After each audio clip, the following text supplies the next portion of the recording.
சமாவாகவும் பாதுகாத்ததுக்காக நன்றி. மீதியான எல்லா காரியங்களும் கருத்துல கொடுக்கிறோம். செய்தியில் எங்களோட இடைப்படுங்க. இயேசுவின் மூலம் ஜெபிக்கிறோம்.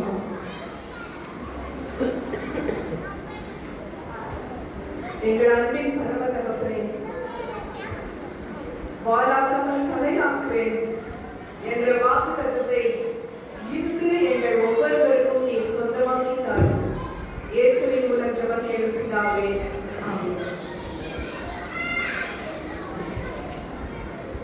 உலக பிரகாரமா ஒரு தலைவர்னா ஒரு சின்ன சின்ன கண்ணாடி உங்க கையில கொடுத்துருக்கோங்க, படம், கண்ணாடியோட படம். உலக பிரகாரமா ஒரு ராஜாவுக்கு என்ன இருக்கும்? உலக பிரகாரமா ஒரு ராஜாவுக்கு பார்த்தா நம்ம எப்படி பார்ப்போம்? அந்த ராஜாவை என்ன இருக்கும்? அவருக்கு தலையில கிரீடம் இருக்கும்ல. அப்ப கிரீடம் ஒருத்தருக்கு அவர் என்ன நம்ம நினைப்போம்? இவரு ராஜா நினைப்போம். அப்ப ஒரு அந்தஸ்து, பட்டம், பதவி இருந்தா அவங்க என்ன நினைப்போம்? அவங்க ஒரு பெரிய தலைவர் அப்படி நினைப்போமா? நினைப்பாட்டமா? நினைப்போம்ல. அப்ப இன்னைக்கு கர்த்தருடைய வார்த்தை நம்ம ஒவ்வொருவரையும் இன்னைக்கு சந்திக்க விரும்புகிறது. இது வெறுமையாய் போவது இல்லை. இப்ப இந்த கர்த்தருடைய வார்த்தை உங்களை என்னையும் சந்திக்கும் பொழுது இன்னைக்கு என்ன சொல்ல விரும்புகிறார் கர்த்தர் நம்ம ஒவ்வொருவருக்கும்னா, உன்னை நான் வாழாக்காமல் தலையாக்குவேன். உன்னை வாழாக்காமல் தலையாக்குவேன்னா வெறும் தலையில ஒரு கிரீடமோ இல்ல வெறும் ஒரு பட்டம், பதவி, இல்லைன்னா ஒரு அந்தஸ்தோ கிடையாது. இது எது? வசனம், கர்த்தருடைய வார்த்தை. கர்த்தருடைய வார்த்தை இன்று உங்களையும் என்னையும் எப்படி புடமிட்டு மாற்ற போகுது? கர்த்தருடைய சாயலாக மாற்ற போகிறது. சாயம் இல்லை, சாயம் முடிச்சுதான் என்ன வெளுத்து போயிடும். ஒரு நாள் சாயம் போட்ட கலர் போட்டோம்னா ஒரு நாள் வெளுத்து போயிடும். ஆனா கர்த்தருடைய சாயல், இந்த கர்த்தருடைய சாயலா உங்களை என்னையும் அவருடைய வார்த்தை மூலமாக இன்று முதல் கர்த்தர் உங்களை மாற்ற, என்னை மாற்ற அவர் இந்த இடத்துக்கு நம்ம ஒவ்வொருவரையும் இங்க கொண்டு வந்திருக்கிறார். வசனத்தை நம்ம முதலாவது எல்லாரும் சேர்ந்து வாசிப்போமா? உபாகமம் 28வது அதிகாரம் 14வது வசனத்துல எப்படி போட்டுருக்கு? கர்த்தருடைய வார்த்தைனாலதான் நீங்களும் நானும் எப்படி ஆக முடியும்? வாழாக்காம தலையாக முடியும். சும்மா ஏதோ ஒரு கிரீடத்தினாலேயோ, ஒரு காரனாலேயோ, ஒரு வீடுனாலேயோ, ஒரு பதவினாலேயோ நம்ம யாராக முடியாது? தலைவராக முடியாது. வசனம் என்ன சொல்லுது? இன்று நான் உனக்கு விதிக்கிற உன் தேவனாகிய கர்த்தருடைய கட்டளைகளை நீ கைக்கொள்ளும்படி அவைகளின்படி நடக்கவும் கைக்கொள்ளவும் செய்யணும், நடக்கவும் செய்யணும். செவி கொடுத்து வந்தால் கர்த்தர் உன்னை வாழாக்காமல் தலையாக்குவார், கீழாக்காமல் நீ மேலாவாய். அப்ப இதுல 3 காரியம் இருக்கு. என்ன செய்யணும்? முதல்ல கைக்கொள்ளணும், அப்புறம் நடக்கணும், அப்புறம் என்ன செய்யணும்? செவி கொடுத்துட்டே இருக்கணும். இது எப்படி யோசிச்சு பார்த்தீங்கன்னா, மார்ச் பாஸ்ட் யாரெல்லாம் பார்த்துருக்காங்க? யாரெல்லாம் மார்ச் பாஸ்ட்ல கலந்துருக்கோம்? நம்ம எல்லாரும் மார்ச் பாஸ்ட்ல கலந்துருக்கோம்ல. அப்ப மார்ச் பாஸ்ட்ல அங்க யார் இருப்பா? ஒரு லீடர் இருப்பாங்க, அப்படிதானே? அந்த லீடர் என்ன சொல்லுவாங்க? லெஃப்ட் ரைட், லெஃப்ட் ரைட் சொல்லிட்டே இருப்பாங்க. அப்ப அந்த லெஃப்ட் ரைட்ன்ற சத்தம் எங்க கேட்டுட்டே இருக்கணும்? நம்ம காது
என்றால் நிறைய வேலை இல்லை.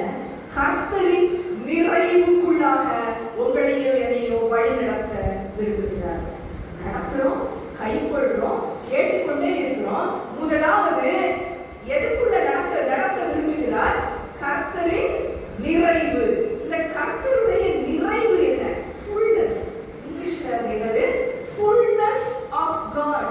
இந்த நிறைவுக்குள்ளாக நான் தலைவர்களை எடுத்து நடத்த விரும்புகிறார். தலைவர்கள் ஒருத்தர் கிடையாது. இல்லை, யார் யாரெல்லாம் அவருடைய வசனத்தின்படி கேட்டு நடந்து செவி கொடுக்க போறாங்களோ அவங்க எல்லாமே யாரா? நீங்களும் நானும் இனிமே வாழாக்காம கர்த்தர் நம்மளை என்ன ஆக போறாரு? தலையாக்க போறாரு. அப்ப நம்ம எல்லாரும் எதுக்குள்ள இனிமே நடக்க போறோம்? கர்த்தரின் நிறைவுக்குள்ளாக நீங்களும் நானும் நடக்க போறோம். முதலாவது கர்த்தருடைய நிறைவுக்குள்ளாக நீங்களும் நானும் நடக்கணும்னா இடது புறம் வலது புறம் சாயாம இருக்கணும்.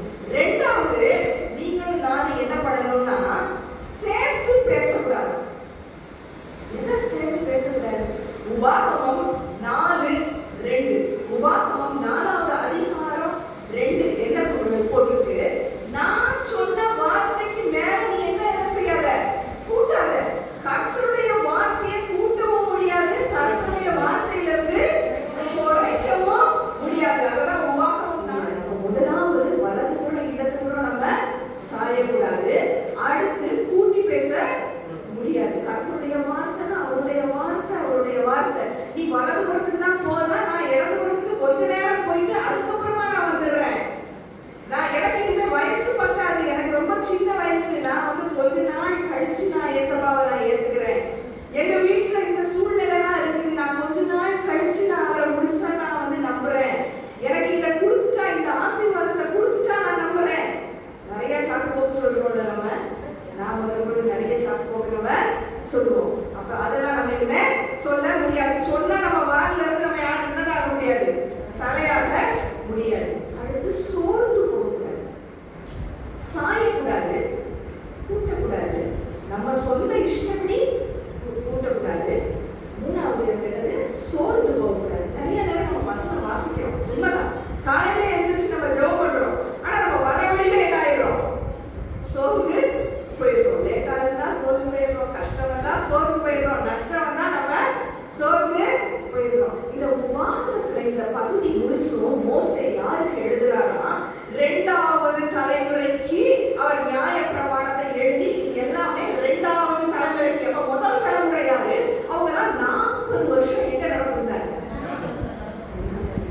40 வருஷம் வராந்தரத்துல நடந்தா யாருக்காவது சோர்வு இல்லாம இருக்குமா? நிறைய பேர் என்ன பண்ணிட்டாங்க? கர்த்தருடைய வார்த்தையை நம்பல, கர்த்தருடைய வார்த்தைப்படி நடக்கல. அவங்க எல்லாம் இங்க எங்க இல்ல, இங்க யாருமே இல்ல. 2 பேர் தான் இருக்காங்க. இது எல்லாமே என்னது? 2ஆம் தலைமுறைக்கு அவர் எழுதுகிற பிரசங்கம். உபாகமம் முழுவதுமே சோர்ந்து போகாத, சோர்ந்து போகாத, சோர்ந்து போகாத. நீ 40 வருஷம் வனாந்தரத்துல நடந்துச்ச, பரவாயில்ல. இனிமே நான் என்ன செய்ய போறேன்? பாலும் தேனும் ஓடுற தேசத்தை நான் உனக்கு தரப்போறேன். அதனாலதான் இன்று நான் சொல்ற வார்த்தையை நீ கைப்பிடிச்சன்னா, கடைபிடிச்சன்னா நீ என்ன ஆகுவ? வாழாக மாட்ட, நீ தலையாகுவ. என்ன கட்டளையை அவர் சொல்லி கொடுக்குறாரு அப்படின்னு சொல்லி நம்ம பார்த்தோம்னா, கவனமா கேளு. எதை கேட்கிறோமோ, ஒருவேளை ஒரு சின்ன வார்த்தையாவா இருக்கலாம். இன்னைக்கு வாழாக்காம தலையாக்குறேன்றது சின்ன வார்த்தையா இருக்கலாம் கர்த்தருடைய வசனத்துல இருந்து. ஆனா நம்ம எப்படி கேட்கணும்? கவனமா கேட்கணும். இது 28:1. உபாகமம் 28:1 வசனத்துல கவனமா கேட்கறதுனா என்னன்னா, உண்மையா ஆண்டவரே நான் என்ன செய்வேன்? இந்த வார்த்தை எனக்கு நீ வருது, நான் உன்னை வாழாக்காம தலையாக்குறேன். அப்ப உண்மையாகவே நான் என்ன செய்யணும்? உண்மையா நீ கர்த்தருக்கு செவி கொடுத்தால் உன்னை நேர்மையாக வைப்பார். முதல் வசனம். உண்மையா நம்ம இருந்தோம்னா, ஒரு சின்ன விஷயத்துல உண்மை, சின்ன காரியத்துல நீங்களும் நானும் உண்மையா இருந்தோம்னா உண்மையாகவே என்ன வைப்பாரு? நேர்மையா வைப்பாரு. சின்ன காரியத்துல நம்மளுக்கு உண்மை இல்லை அப்படின்னா கர்த்தர் நம்ம நேர்மையா வைக்க முடியாது. ஒருவேளை எல்லாரும் இதுதான் செய்யறாங்க, நானும் அதே தான் செய்வேன் அப்படின்னு சொல்ல முடியாது. கர்த்தர் நம்மளை சொன்னா நீ இங்க போன்னு சொன்னா நம்ம எங்கதான் போகணும்? அப்ப சின்ன விஷயத்துல உண்மை இருக்குதுன்னா கர்த்தர் உங்களை என்னையும் எப்படி மாற்றுவாரு? நேர்மையாக அவர் வைப்பார். சோர்ந்து போகாது. அப்போ கவனம் தேவை. 2வது என்ன சொல்றாரு? கருத்தோடு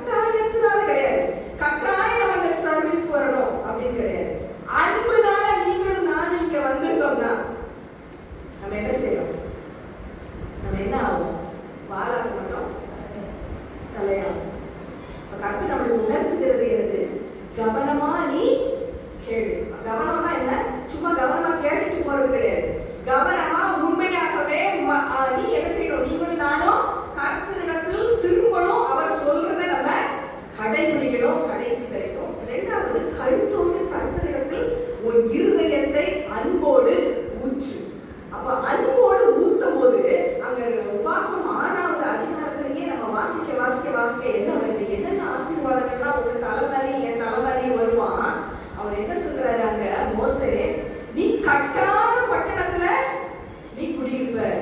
நம்மளா கட்டணும் ஒரு பட்டணம் இல்ல. இது எவ்வளவு பெரிய ஆசீர்வாதம் உங்களுக்கு எனக்கு கர்த்தர் கொடுத்திருக்கிறாருன்றத நம்ம ஒரு நிமிஷம் யோசித்து பார்த்து நன்றி செலுத்தலாம். நீ கட்டாத பட்டணத்துல நீ இருப்ப. ஒருவேளை நீங்க கட்ட வீடா இருக்கலாம், நீங்க கட்டாத வீடா இருக்கலாம். நீங்கள் கட்டாத வீடுகளை ஆஸ்தியினால நிரப்புவீங்க. இது எல்லாமே உபாகமம் 6வது அதிகாரத்துல இருக்கு. உபாகமம் 6வது அதிகாரம். நட்டாத திராட்சை தோட்டத்தையோ நீங்க நட்டாத ஒலிவ தோப்புகளை நான் உனக்கு தருவேன். அப்ப உங்களுக்கு எனக்கு சொந்தமே இல்லாததை கர்த்தர் சொந்தமாக்கி தர விரும்புகிறார். வாலாக்காமல் தலையாக்குகிறார்னா ஒருவேளை நமக்கு சொந்தம் இல்லாதது இருக்கலாம். ஒருவேளை சொந்தம் இல்லாம வீடு இருக்கலாம், சொந்தம் இல்லாம இடம் இருக்கலாம். ஆனா கர்த்தர் வாலாக்காமல் தலையாக்குகிறார் என்றால் சொந்தம் இல்லாததை இன்னைக்கு உங்க கையிலே என் கையிலே அவர் கொடுக்க விரும்புகிறார். இந்த சொந்தம் இருக்கிற வீடு இருந்தாலும் அதை கர்த்தருடைய நிறைவால நிரப்ப அவர் விரும்புகிறார்.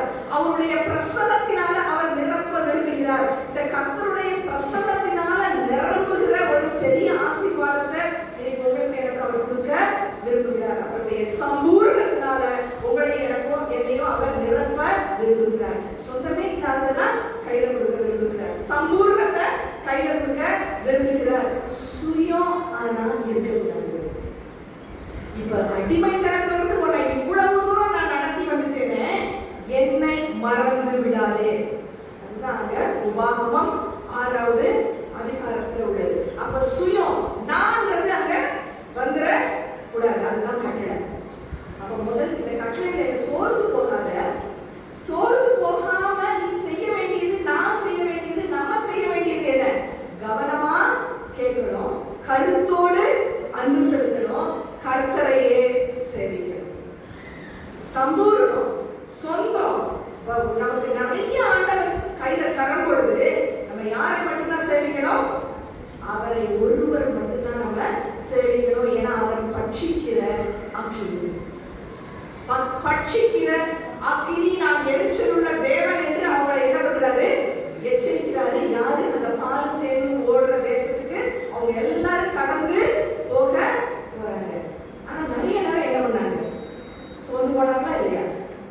பாலும் தேனும் ஓடுற தேசத்துக்கு போன பிறகு என்னாச்சு? கீழ்ப்படியாம பிள்ளைகளா இருந்தாங்க, சோர்ந்து போனாங்க, அவரை விட்டு பின்வாங்கி போனாங்களா இல்லையா? அதனாலதான் இது கர்த்தருடைய வார்த்தையின் வெளிப்பாடு வெறும் கட்டளைகளினால் மட்டுமல்ல, கிறிஸ்து இயேசு உங்களுக்காகவும் எனக்காகவும் அவர் வெளிப்பட்டார். வெறும் கட்டளையினால நீ வலதுபுற இடதுபுற சாயாத, நீ சோர்ந்து போகாத, நீ கருத்தோட அவருக்கு அன்பு செலுத்து, நீ அந்த பக்கம் போகாத, இந்த பக்கமே இரு, சுயமா நீ வந்து எதையும் செய்யாத, அப்படி கட்டளை கட்டளை கட்டளை வந்தாலும் அதை யாராலையும் என்ன பண்ண முடியல, செஞ்சு முடிக்க முடியல. அப்ப எப்படி வாழாக்காமல் தலையாக முடியாது தானே? அதனாலதான் யார் உங்களுக்காகவும் எனக்காகவும் வெளிப்பட்டார்? கிறிஸ்து இயேசு வார்த்தை மாம்சமாகி. இப்ப வார்த்தை வந்து வெறும் கட்டளை இல்ல, வார்த்தை மாம்சமாகி கிறிஸ்து இயேசு உங்களுக்காகவும் எனக்காகவும் அவர் வெளிப்பட்டார். இப்ப முதலாவது படத்துல நம்மளுக்கு நல்லா தெரியும் யார் இருக்கா அப்படின்னு. அதுல யார் இருக்கான்னு சொல்லுங்க. இதுல 3 நம்ம முடிக்க இதுல யார் இருக்கா? கர்த்தரின் நிறைவுக்குள்ளாக. இப்ப அவங்க எவ்வளவு பிரயாசப்பட்டாங்க கர்த்தருடைய நிறைவுக்குள்ள போனதானா முடியல. ஏன்னா திருப்பி பின்வாங்கி போயிட்டாங்க, கீழே விழுந்துட்டாங்க. இந்த பாலும் தேனும் ஓடுற தேசத்துக்கு உள்ள போகிற இஸ்ரவேல் மக்கள். ஆனா உங்களுக்காகவும் எனக்காகவும் யார் நடுவில் வந்துட்டாங்க? கிறிஸ்து இயேசு வார்த்தையாகிய கர்த்தர். அவர் வந்து அவரே நமக்காக வந்துட்டதுனால இனிமே நம்ம இந்த கர்த்தரின் நிறைவுக்குள்ள நம்ம போக முடியும். எப்படி இந்த நிறைவுக்குள்ள போக முடியும்னா, அந்த சகையு எப்படிப்பட்டவன்?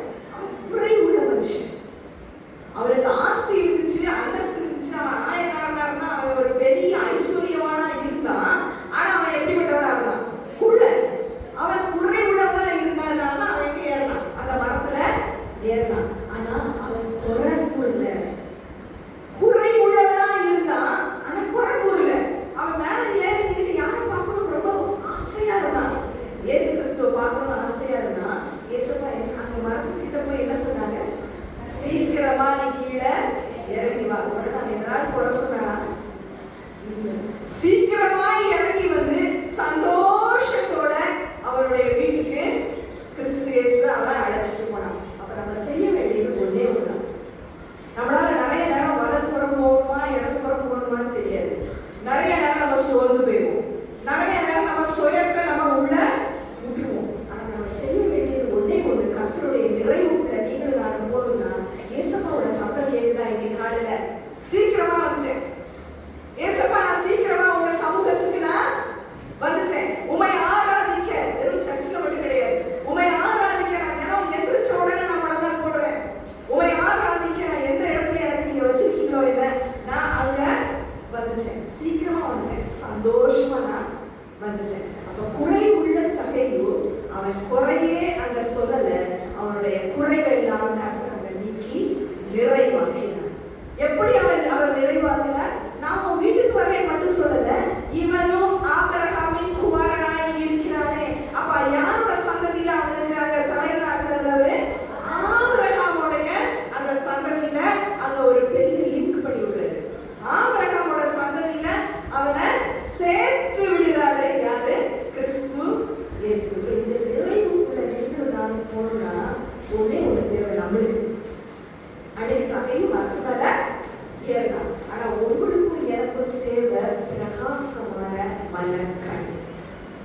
அவன் ஏசப்பாவை பார்க்கறதுக்கு விரும்புறான். அன்னைக்கு கிறிஸ்து இயேசு உலகத்துல நம்மை போல அவர் மனுஷனா இருந்தது பார்க்க முடிஞ்சது.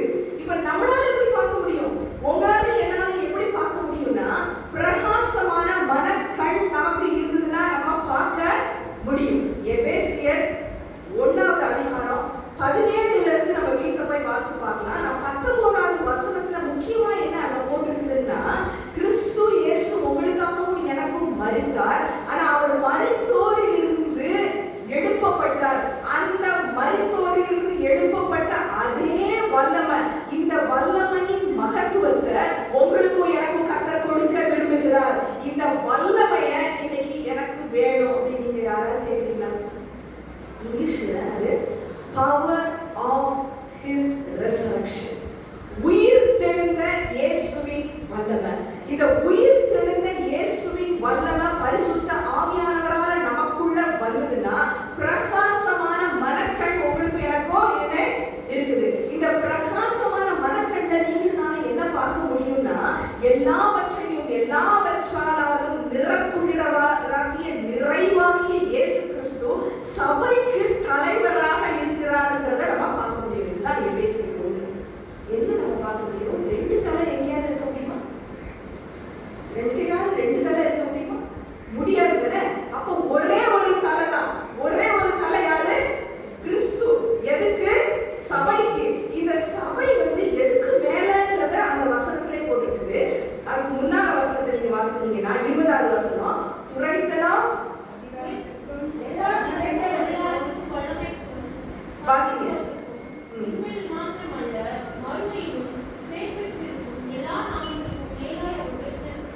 எல்லா நாமத்திற்கும் மேலாக யார் உயர்த்தி இருக்கிறாரு? கிறிஸ்து இயேசு. அப்ப அவர் தலைவர் தான். நீங்கள் நான் யாரு? வாழாக்காம தலை. ஏன்னா நம்ம தான் என்னது? சபை. சபைய அவர் நிறைச்சிருக்கிறாரு அவருடைய நிறைவினால. சபைய அவருடைய ஃபுல்னஸ்னால, அவருடைய வல்லமையினால, இயேசுவின் நாமத்தின் வல்லமையினால சபையை என்ன பண்ணிருக்கிறாரு? நிறைச்சிருக்கிறாரு. அப்ப அந்த தலைவரோட இணைஞ்சிருக்கிறோம்னா தான் நீங்களும் நானும் வாழாக்காமல் தலையாகும். ஆனா நம்மளுக்கு என்ன அதிகாரம் இருக்குது? துறைத்தனங்கள் வேணும். இதெல்லாம் போட்டுருக்கு. துறைத்தனங்கள், அதிகாரங்கள், வல்லமைகள், கர்த்தத்துவங்கள் இம்மையில மட்டும் இல்ல, இந்த உலகத்துல மட்டும் இல்ல, மறுமையிலும் என்ன இருக்கு? பேர் பெற்ற எல்லா நாமத்துக்கும் மேலான நாமத்தின் வல்லமை. இதை பார்க்கணும்னா உங்களுக்கு எனக்கு என்ன வேணும்? விசுவாசத்தினால பிரகாசமான மனக்கண். அப்ப முதலாவது நீங்கள் நானும் வாழாக்காமல் தலையாக்கணும்னா கர்த்தர் உங்களையும் எண்ணிலும் நம்மில் ஒன்று உருவாக்க விரும்புகிறார். எல்லாரும் சொல்லுவோமா? இந்த கண்ணாடி பார்த்து சொல்றேன். எல்லாரும் இன்னைக்கு காலையில கண்ணாடி பார்க்காம வந்திருப்போமா? வந்தோமா? வரலையா?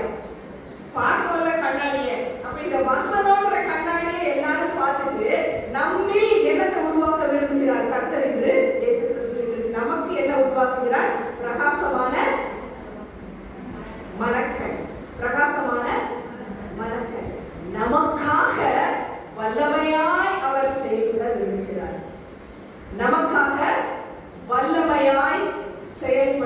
விரும்புகிறார்.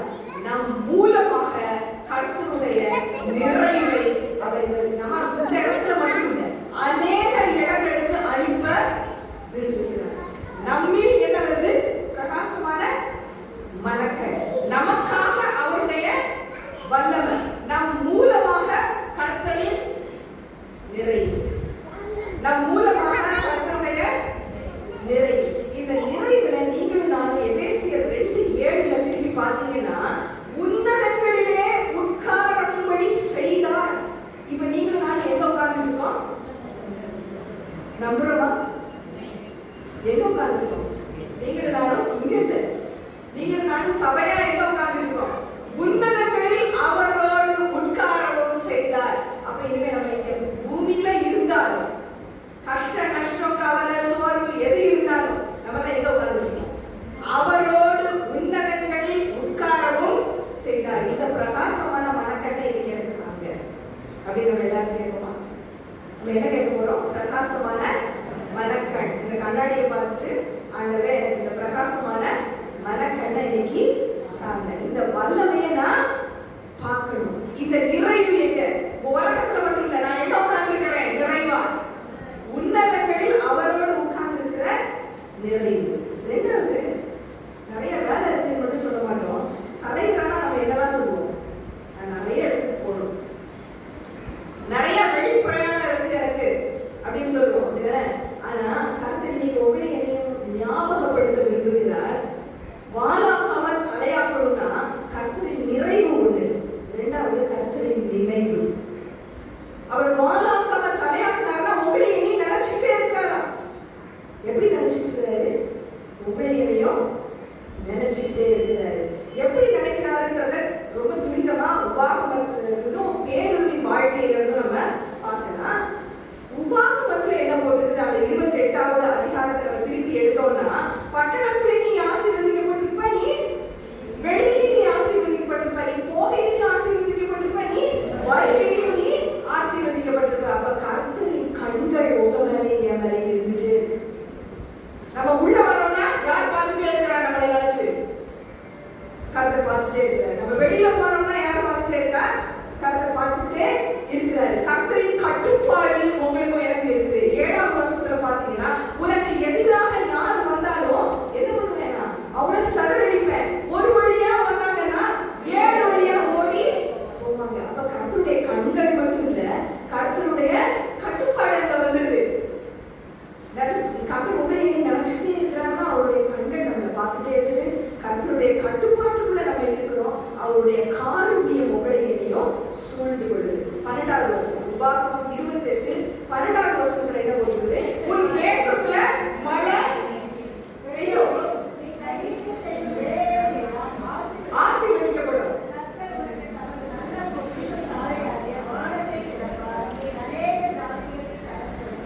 நீயோ கடன் வாங்காதிருப்பார். என்ன அர்த்தம்? கர்த்தருடைய காருண்யம் உங்களை என்னையும் சூழ்ந்து கொள்ளுது. கர்த்தர் உங்களை என்னையும் நினைச்சுட்டே இருக்கிறாங்கன்னா நம்மளை மட்டும் இல்லை, நம்ம தேசத்துக்கே ஆசீர்வாதம். அந்த வானம் திறக்கப்படுதுன்னா எங்க? பக்கத்துல இருக்கிறவங்களுக்கும் ஆசீர்வாதம். நீ கடன் கொடுப்ப, கடன் வாங்க மாட்டேன்னா என்ன அர்த்தம்? எல்லாருக்கும் ஆசீர்வாதம். அப்ப கர்த்தருடைய காரியத்தையே நம்மளை சூழ்ந்து கொள்ளுதுன்னா இந்த ஆசீர்வாதம் தேசத்திற்கு போகுது, சமுதாயத்திற்கு போகுது. அப்ப கர்த்தர் உங்களை நினைக்கிறதா திருப்பி சொல்லுவோமா? என்னெல்லாம் கிடைக்குது? கர்த்தருடைய கண்கள் நம்மளை பார்க்குது. கர்த்தருடைய கட்டுப்பாட்டுக்குள்ள நீங்கள் நானும் இருக்கிறோம். ஒருவனும் எதிர்க்க முடியாது. கர்த்தருடைய காருண்யம் சூழ்ந்து கொள்வது தேசத்திற்கே பெரிய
பக்குவம், அந்த மனப்பான்மை உங்களுக்கு எனக்கு வந்தா வாலாக்காமல் கர்த்தர் தலையாக்குவார்.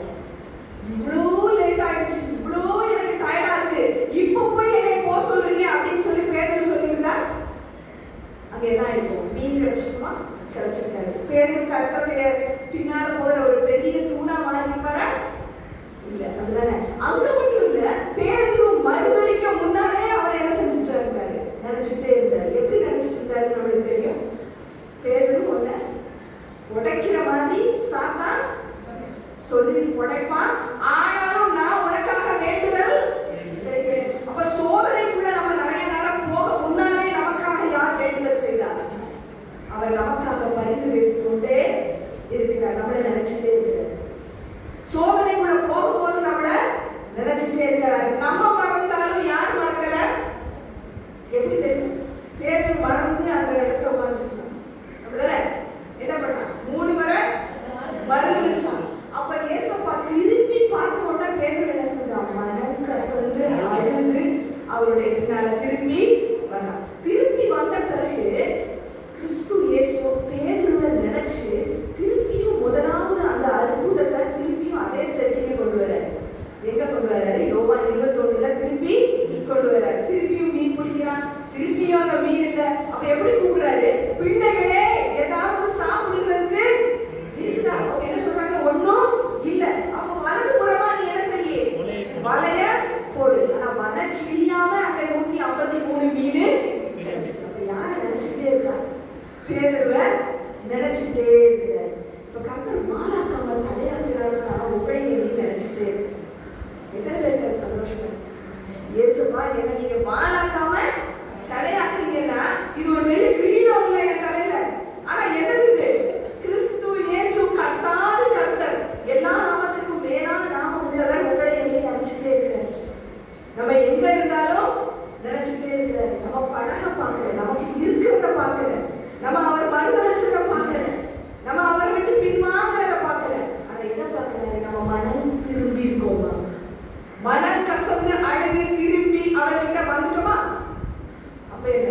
பிரயாசத்திற்கு பலனை அவர் தர ரெடியா இருக்கிறார். பிரயாசத்துக்கு பலன் யாருக்கு கிடைச்சது? பேருக்கு கிடைச்சதா இல்லையா? கிடைச்சது. அவர் ஒரு முக்கியமான அப்போஸ்தலரா சபையின் ஒரு தூணாக அங்க எழுதுறாரு. அவர் கடைசியா 2 பேரும் 3வது அதிகாரத்துல கடைசி வசனத்தை வாசிப்போமா? நம்ம எல்லாருக்கும் பேதுரு கடைசியா என்ன எழுதியிருக்கிறாரு?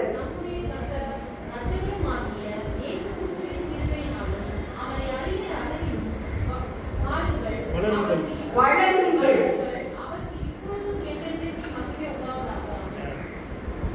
பிரயாசப்பட்டு முடியல. என்ன சொல்றாரு? இன்னைக்கும் நம்ம எல்லாருக்கும் வளரணும். நம்ம கையில கொடுத்திருக்கிறத நம்ம என்ன செய்யணும்? வளர்த்து கொடுக்கணும். யாரோட கிருபையினால? கிறிஸ்து இயேசுவினுடைய கிருபையினால. அப்ப வாலாக்காமல் தலையாக்கணும்னா நம்மில் இப்ப என்ன வேணும்? பிரயாசப்படுகிற கைகள், பிரயாசப்படுகிற மனப்பான்மை. முதல்ல என்ன வேணும் படிச்சோம்? நம்மில் பிரகாசமான கண்ணு வேணும். 2வது என்ன வேணும்? பிரயாசப்படுகிற மனப்பான்மைனா பிரயாசப்படுகிற ஒரு கை வேணும். பிரயாசப்படுற ஆண்டவரே உங்களுடைய வார்த்தையின்படி சொல்ற கை வேணும். நமக்காக கர்த்தர் வாஞ்சைய, அந்த ஒரு டிசைர், நான் இதை செய்வேன் ஆண்டவரே உங்களுக்காக அப்படின்னு சொல்ற அந்த வாஞ்சைய நம்ம ஒவ்வொருவருடைய உள்ளத்திலும் கர்த்தர் ஊற்ற விரும்புகிறார். இதை ஊற்றும் பொழுது நீங்கள் நாளை என்னத்தை பார்க்க முடியும்? கர்த்தர் உங்களை என்னை நினைச்சுட்டே இருக்கிறார் பார்க்க முடியும். கர்த்தருடைய நிறைவுக்குள்ளாக நடத்துகிறார். கர்த்தருடைய நினைவுக்குள்ளாக நடத்துகிறார். கடைசியாக நிறைய வேலை இருக்கு நம்ம நினைக்கலாம். 2வது நம்ம என்ன நினைக்கலாம்? நிறைய வெளிப்பிரயாணம் இருக்குன்னு நினைக்கலாம். ஆனா கர்த்தர் என்ன சொல்றாரு? எல்லாத்தையும் நான் உன்னை நினைச்சுட்டே இருக்கிறேன் அப்படின்றத ஞாபகப்படுத்துறாரு. நிறைய விசேஷம் இருக்கு. ரொம்ப தலைவராயிட்டோம், பெரியவங்களாயிட்டோம்னா என்ன கூப்பிடுவாங்க? என்ன ஃபங்க்ஷனுக்கு கூப்பிடுவாங்க, இங்க வாங்க அங்க வாங்க அப்படின்னு சொல்லி கூப்பிடுவாங்க. தலைவர் ஆதரவாக நம்மளுக்கு நிறைய நேரம் என்ன இருக்கு? இந்த விசேஷ நாள், அந்த விசேஷ நாள், நிறைய விசேஷ நாள், நிறைய விசேஷம் இருக்கு. ஆனா நிறைய விசேஷ நாள் இல்ல. வாலாக்காமல் தலையாக்குகிறார் என்றால் நீங்களும் நானும் விசேஷிக்கிறீர்கள். நீங்கள் நாள் தான் யாரு? ஸ்பெஷல். நீங்களும்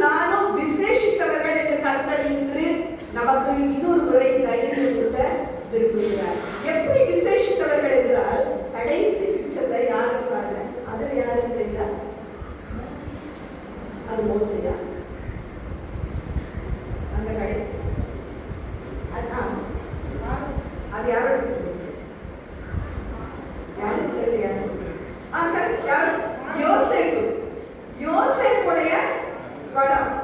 யோசேப்புடைய வாழ்க்கையில முதல்ல என்னடா வந்துச்சு? சொப்பனம். அவன் சொப்பனக்காரன் சொன்னான், அப்படிதானே? அவர் சகோதரர்லாம் என்ன சொன்னாங்க? முதல்ல நீ தலைவர் தான் சொன்னாங்க, இல்ல என்ன சொன்னாங்க? நீ சொப்பனக்காரன் சொன்னாங்க. அவன் சொப்பனக்காரன் சொல்லும் போது கர்த்தர் அவனை வாராக்காம தலையாடினார். எப்படி ஆடினாரு? அவனோடு இருந்தார். அவன் குழியில போய் போட்ட போதும் அவன் வாராக்காமல் தலையாடார். எப்படி? கர்த்தர் அவனோடு இருந்தார். அவன் எகிப்துல அந்த ஒரு சிறைச்சாலையில இருந்தான். அங்கேயும் யார் இருந்தா? அவனோட கர்த்தர் அவனோடு இருந்தார். அப்ப வாராக்காமல் தலையாடணும்னா கர்த்தர் உங்களோட கூட இருக்கிறார், நம்மோடு இருக்கிறவர் பெரியவர் என்றதை அவர் நிரூபிக்கிறார். அதுதான் வாராக்காமல் கர்த்தர் தலையாக்குவார். முக்கியமான விசேஷித்தவங்களா உங்களை என்னையும் அவர் மாற்ற விரும்புகிறார். நம்ம வாசிப்போமா? உபாகமம் 33:16 வசனமும் 17 வசனம். எப்படி யோசேப்புக்கு தலையிலிருந்து 16 வாசி.